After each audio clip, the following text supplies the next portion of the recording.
La información sensorial, el punto de partida entonces son estos estímulos. El calor, la luz, el tacto. ¿Ya?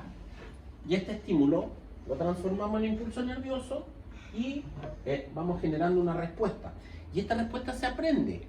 Por eso queda integrada en nosotros y da el feedback, el feedforward. ¿Ya?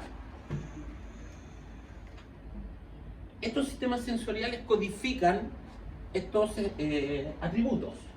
Modalidad de la sensación, localización, intensidad y duración. Y aquí es re importante, lo voy a decir desde ahora, aunque después vamos a ver evaluación. Cuando usted evalúa y explora sensorial, una de las exploraciones que uno hace es la orientación en tiempo y espacio. ¿Sí? Y el error más común es sentir que tengo que competir con el paciente. O sea, es como que tengo que pillar lo que está mal. Y no, es todo lo contrario. Tengo que darle el tiempo para que él haga el razonamiento y me pueda decir las cosas. Porque si yo te digo, ¿qué día es hoy? Pero dime la fecha y la hora, más o menos. Y estamos en primavera, en verano, en invierno, otoño. Dígame, ¿quién es el presidente de Chile? Colapsos. O sea, mi exploración no fue mala, fue pésima.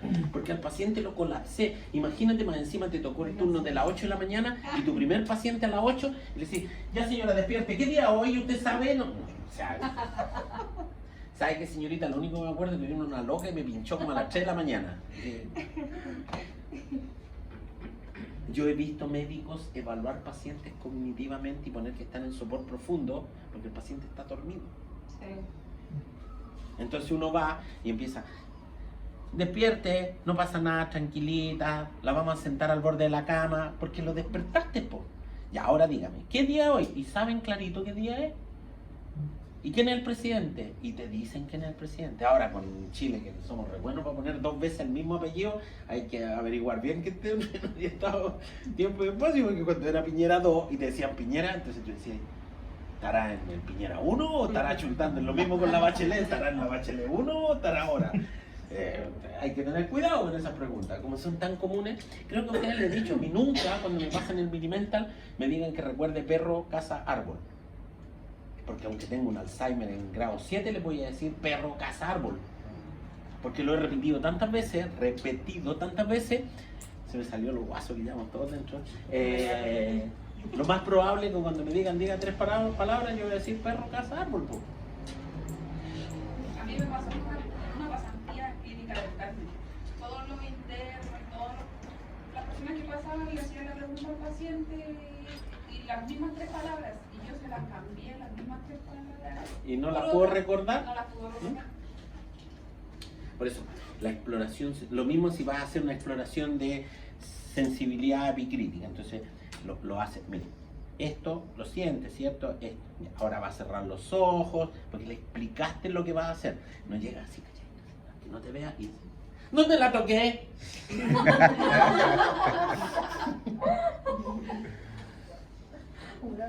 Es casi, uno anda tratando de pillar al paciente a ver si... No se hace así. Todas las pruebas tú las explicas, se las haces antes para que entienda lo que vas a hacer. Y después le haces la prueba objetivamente, con los ojitos cerrados, que no haga trampa, etcétera, etcétera. Esa es la forma correcta de explorar toda la sensorialidad del sujeto. No, ¿sabes que ando con una tuerca? A mí una vez me pasó un médico amigo. ¿Conocen los tarugos para...? No, para la pared, para el Volcanita. Sí. Hay como 3 tipos de tarugos. Hay unos que son mariposas, Sí. y hay otros que son como un tornillo que tiene hilo. Sí, el alto perforante. Entonces me lo traen y me dicen, te apuesto que no sabéis qué es esto. Me dije, sí, pues es un tarugo para internet. Me dije, ¿cómo sabí? Lo más probable es que se lo muestre, no sé, a alguna chiquilla y le muestro ese un pedazo de plástico. Un tapón de oído. ¿Te fijas? Porque va a buscar lo más parecido. Entonces, tampoco la idea es andar con cosas desconocidas. Yo cuando hacía hartos domicilios tenía una cajita de estas de plástico y ahí andaba con cepillos. Después lo vamos a ver como un método de estimulación en distintas texturas. Y me pasé ahí en medio antes que lo invadieran los marcianos.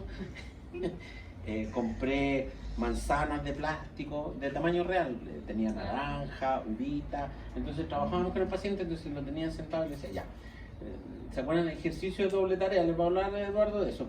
Entonces lo sentaba y decía, vamos a buscar la manzana. Ya, obviamente le ponía la manzana en un alcance donde lo obligaba a hacer un movimiento. Y esto estaba además estimulando cognitivamente y me servía para explorar si el paciente era capaz de saber lo que era una manzana. Estoy haciendo una exploración sensorial indirecta. Y ese era mi objeto, pelotas de distintos diámetros, etc.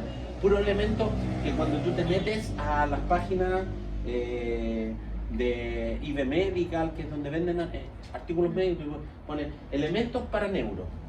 Y te salen escaleras, miren cómo he hecho arriba el auto, una escalera esquina, unos conos, que son súper raras, no te venden cosas que realmente sean útiles. Yo tenía antideslizantes, yo me creía la muerte con mi antideslizante, y los compré en Home Center, que son las cuestiones que meten para poner debajo de las alfombras. Y te lo venden por metro, la cuestión así gigante, y los cortaba chiquitito y tenía arte, entonces me servían para mano. ¿Por qué el antideslizante? Estoy trabajando un hemipléjico en bípedo y le pongo la mano en la mesa se puede refalar la mano. Me ponía mi pañito de antideslizante y la mano pléjica apoyada en el pañito.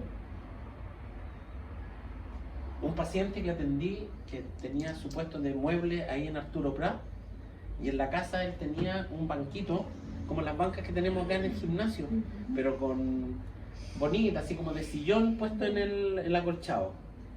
Y yo le dije, esto es lo ideal para trabajar, y trabajaba ahí con el paciente. Y después vivimos bastante bien con él, logró independencia para ir al baño, igual iba al taller y ayudaba, pero quedó muy pléjica la extremidad superior. Y me regalaba uno, me lo hizo para mí, ¿sí? Para que yo viera a mis pacientes de domicilio. Y caía en el auto porque era con las patas que las podías meter para adentro y doblarlas. Así me hice mi stock de cosas de... El martillo reflejo los tengo para pegarle a ustedes en la prueba, porque ahí lo tengo guardado. De hecho, no me lo compré yo, creo que se lo mostré mi martillo reflejo. Que está autografiado también, que nunca usó un martillo reflejo.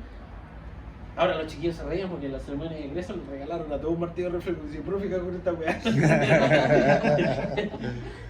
Bueno, sirve para la exploración sensorial porque como es un fierro helado, te sirve para ver si siente temperatura, por ejemplo.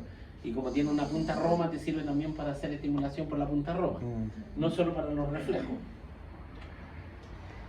Ya, aquí hay 6. 1, 2, 3, 4, 5, 6. Ustedes son muy viejos, pero se acuerdan de Hi-Fi, 5 sentidos. Ya.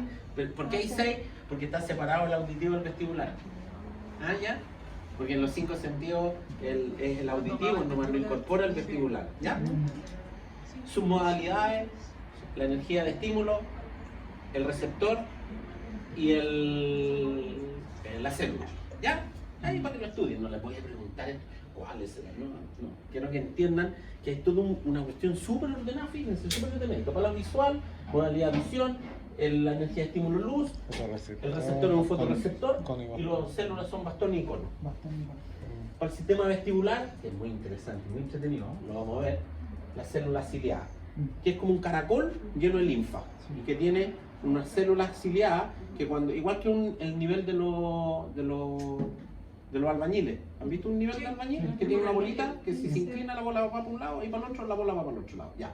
Igual funciona el sistema vestibular. Entonces usted inclina la cabeza y la linfa se desplaza y estimula.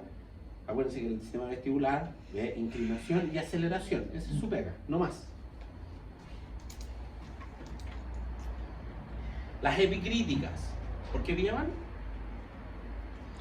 Sensaciones epicríticas, ahí dice cuáles son: contacto suave de la piel, reconocer el sitio del tocado, discernir las vibraciones. Para las vibraciones los neurólogos usan un diapasón, así se llama ese artefacto, que es como una pinza de las que ustedes usan para sacarse los pelos, y le pegan y te ponen el lado que está unido en el punto. ¿En qué punto? ¿En la espina también? ¿Dónde le pongo el estímulo? En el dermatoma que quiera explorar, porque son sensitivos. Entonces me pongo en el dermatoma y registra la vibración. ¿Ya qué vía conduce toda esta cuestión, esta sensación? Porque eso sí le puede preguntar, no le puede preguntar el recorrido de la vía, pero sí que sepan por dónde va esta cuestión. Reconoce objetos agarrados con la mano. Oye, me quedó bonita esa frase. Y si le pongo náusea, a lo mejor no la entienden. Porque es una esterognosia, ese es el nombre correcto. Si se las dije al partir la clase. ¿Espinotalámica? No, po, esa es la del dolor. Ah, Y la otra corticoespinal es descendente, motora.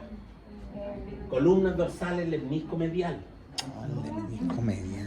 Esa es la vía del tacto fino y la propiocepción. Dorsales, columna, ¿qué? Columna dorsal, lemnisco medial. Vía primaria de la sensibilidad, pero... sí, o cordón central. Es que tienen los dos nombres. Después están las sensaciones protopáticas que corresponden a las sensibilidades del dolor y la temperatura. La vía del dolor conduce también la temperatura. Entonces, si usted quiere explorarla, si está funcionando, no tiene para qué generarle dolor al paciente. Puede hacer una prueba de temperatura, algo tibio, siempre tibio, no caliente, no hay que quemar al paciente, y algo helado. Si el paciente es capaz de registrarlo, la vía está funcionando.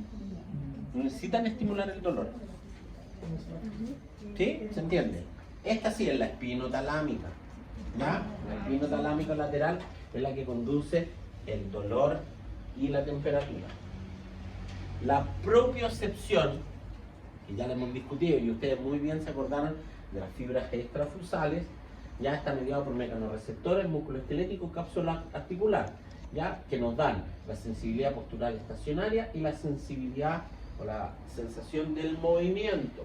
Y ahí están los famosos usos neuromusculares, los órganos tendinosos de Golgi y los receptores articulares, ¿ya? Que nos dan toda esta información. Y aquí están las vías. La vía de las columnas dorsales del menisco medial, que tiene un sistema lateral y anterior y lateral, que conducen el tacto fino y la propiocepción consciente.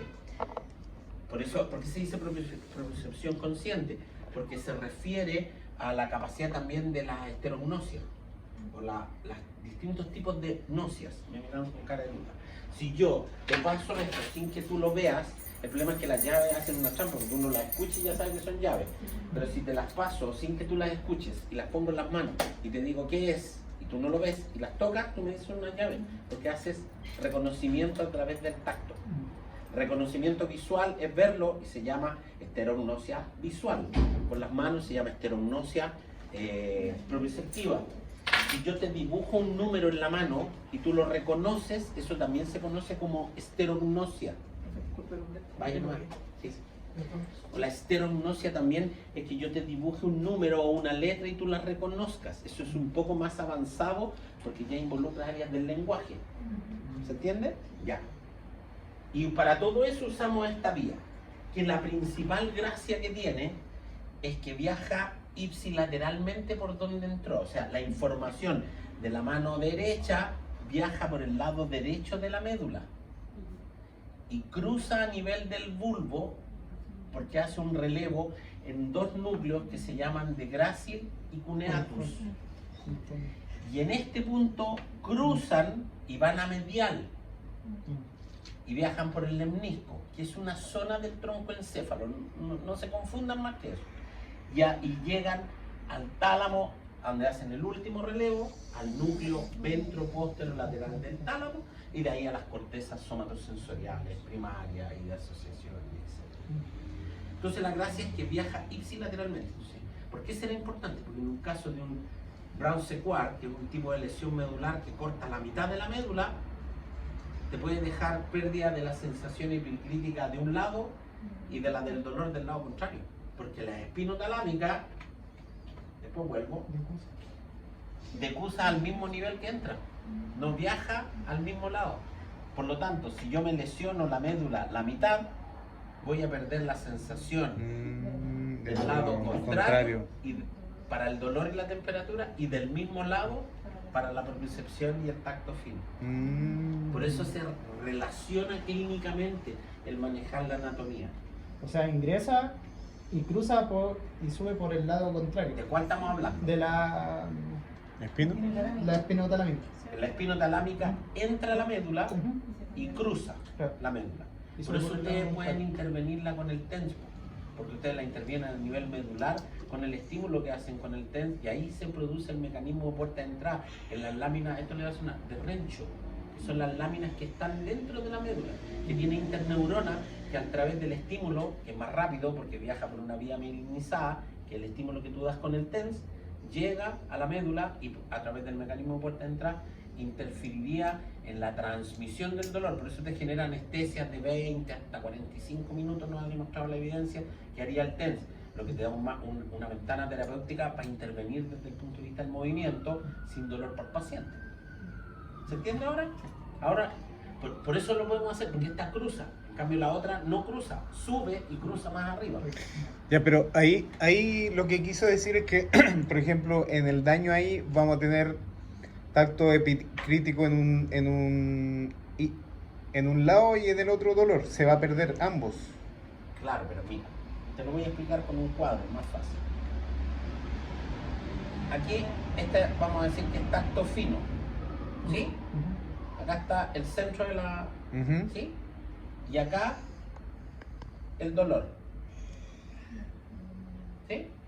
Si yo produzco una lesión acá, voy a perder el tacto fino, si este es el lado derecho, del lado derecho, y el dolor del lado izquierdo. La sensación del dolor. Ya. ¿Sí? Ya. Pero conservo la sensación epicrítica del lado izquierdo. Claro. Y el dolor Del lado derecho. Ya. Porque cruza. ¿Se entiende ahora? Sí.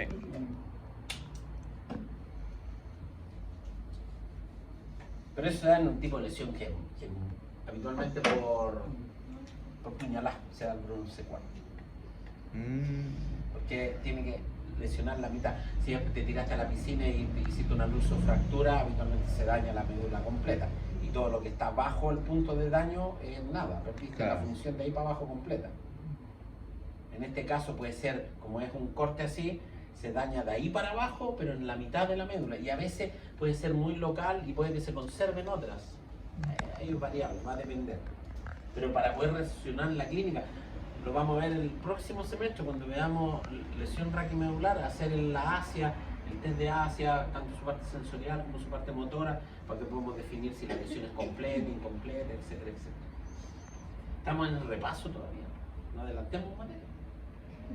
Y ahí está un poco lo que hemos hablado, desde dónde vienen los receptores hasta dónde llega, pero esto es para que ustedes lo manejen, no se los voy a preguntar en una prueba. Lo mismo con el espino talámico, tanto anterior como lateral, que son los que llevan dolor, temperatura, ¿ya? Y presión, que es distinto a tacto fino, y tacto protopático.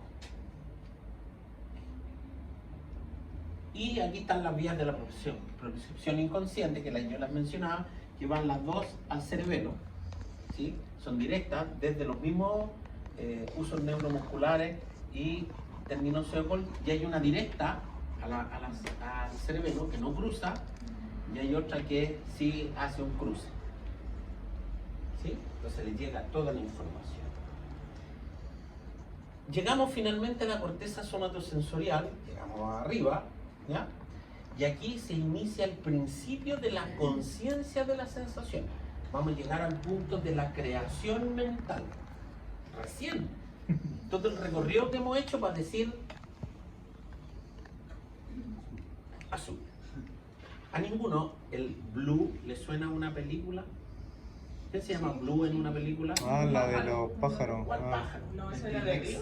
Sí, Río. Río. Hay una película de Pero en Jurassic Park, uno de no es el T-Rex, es uno de los... Velociraptor. El Velociraptor, que es como que el más inteligente, se llama Blue.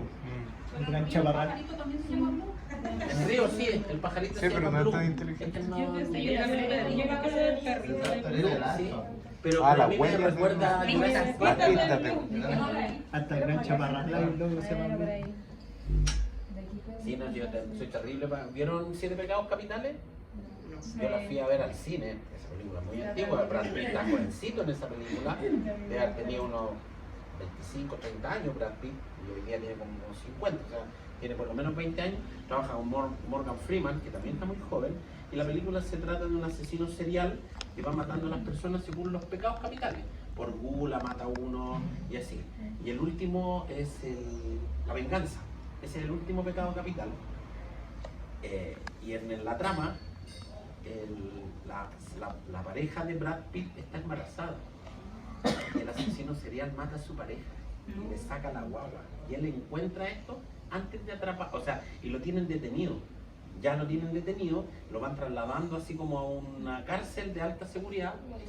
Y él encuentra a su señora, ya la guagua afuera, los dos muertos, y lleva a Morgan Freeman al malo, y lo encuentra así como en un sitio de heriazo, lo baja del auto, y el clímax de la película es cuando él está con una pistola en la cabeza del malo, y el tipo lo miraba así como, cumple porque sería el último, porque si él le dispara, Morgan Freeman está obligado a matar a Brad Pitt, porque tiene que proteger al malo porque ya lo tienen reducido. O sea, ningún policía, se supone, debería a una persona reducida pegarle un tiro.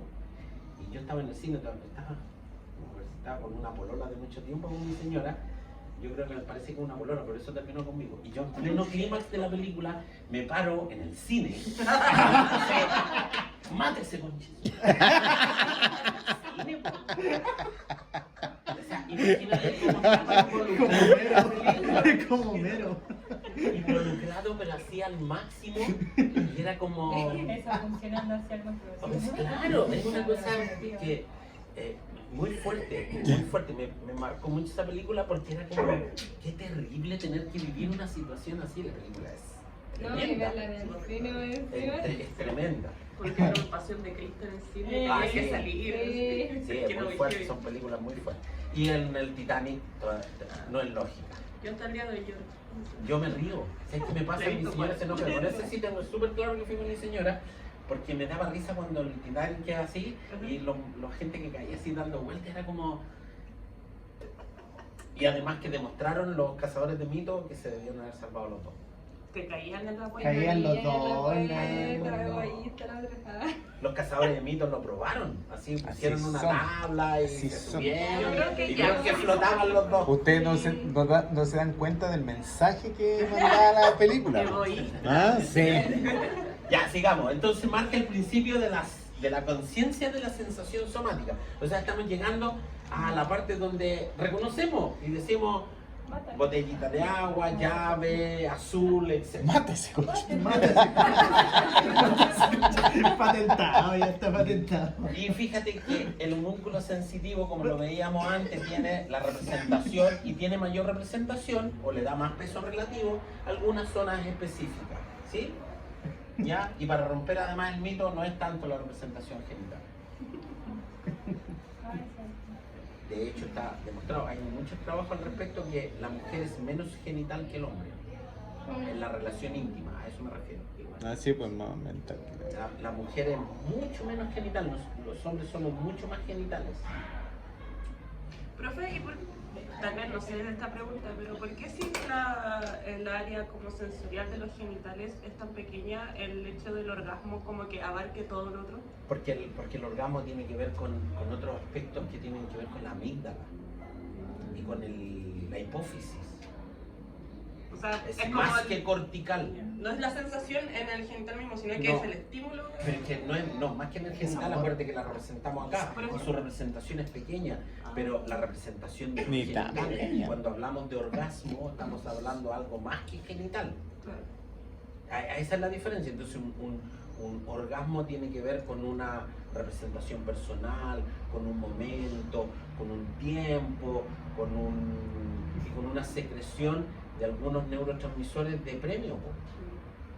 Y eso es lo que genera principalmente dopamina y acetilcolina. Por eso que hay como a 1000 después de una relación que sea saludable y satisfactoria. Que puede ser lo contrario también, te puede generar un momento casi de depresión. ¿Te Y no pusiste tiene que ver nerviosa? específicamente con los genitales. Ujú. Entonces ahí nuevamente te fijan como la mayoría de los que nos gusta la parte neurológica inevitablemente vamos a dar para la parte psiquiátrica, antropológica, porque entender al humano desde esta perspectiva es mucho más que activó el área motora primaria para mover la pata, po. Porque le das conducta humana y ahí se hace mucho más complejo y más interesante al mismo tiempo.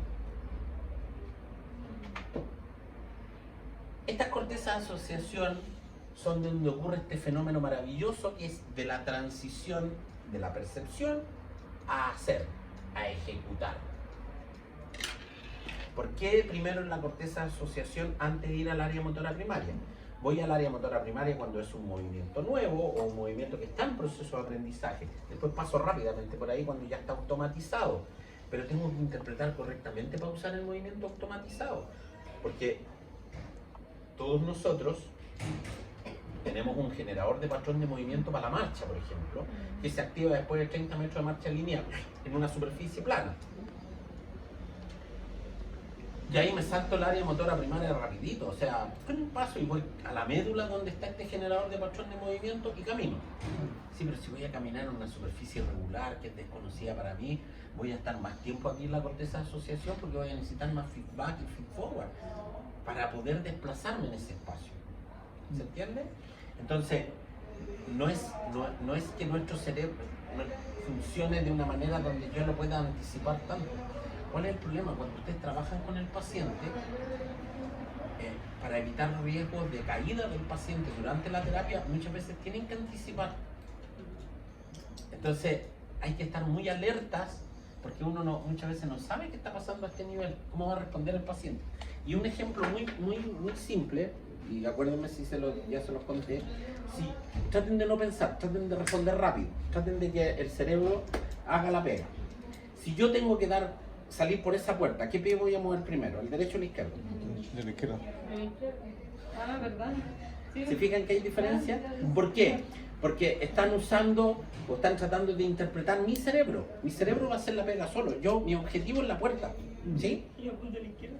Si yo quiero ser eficiente, lógico y económico, dejo que mi cerebro haga la pega y voy a mover este pie. ¿Sí? Fíjense qué pasa si muevo el izquierdo. Mira, Sí. que den el mismo vector, pero ya soy más inseguro. ¿Por qué les explico esto?